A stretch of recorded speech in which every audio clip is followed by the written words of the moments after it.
Fortunately, Charlie Hurt is with us this morning. All right, Charlie, do you think that the Democrats would benefit at all if Biden were to say, no, I'm not running in 2024 and say it now? No, I would argue that actually it might hurt them, because the only thing worse than running on Joe Biden would be to run on the issues like gas prices and inflation and the things that you mentioned. If that's what the election is going to be about, Democrats are going to do even worse. But I think that what this op-ed points out is that Joe Biden, in terms of Democrats, has served his purpose. They wanted him for one purpose, and that was to get Donald Trump out of the White House.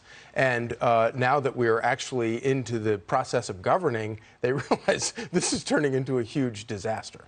He is, though, a lame duck. But I mean, without a doubt. Even if he does not make this announcement, he's a lame duck. Look at the things that he couldn't get through Congress when Democrats control both chambers and should have been able to get more of their initiatives through Congress, and he can't even do that. So he's a lame duck with the Democratic Congress. He'll be an even lamer duck with the Republican Congress. But I'm interested in America that functions. Exactly. An America that's really going places. And I know we should not have a lame duck president in this circumstance. And that's what we've got. Yeah, absolutely. And that's what that's why we need sensible Democrats making exactly that argument and bringing their party back to sensible policies, not this insane business that gives you $6 a gallon gasoline. And an open border. I want your comment on what the governor of Florida has been saying. Governor DeSantis says China buying up Florida real estate is becoming, quote, a huge problem. Watch this.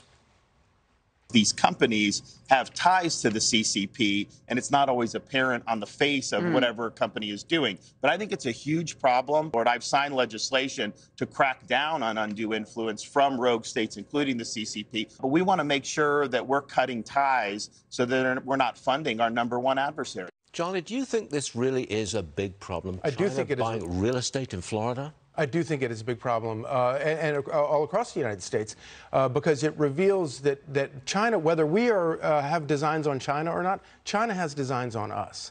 And the sooner that we wake up and are aware of this, the better. And I think it also highlights an important thing, that we have ignored the debate about China's role in the spread of COVID.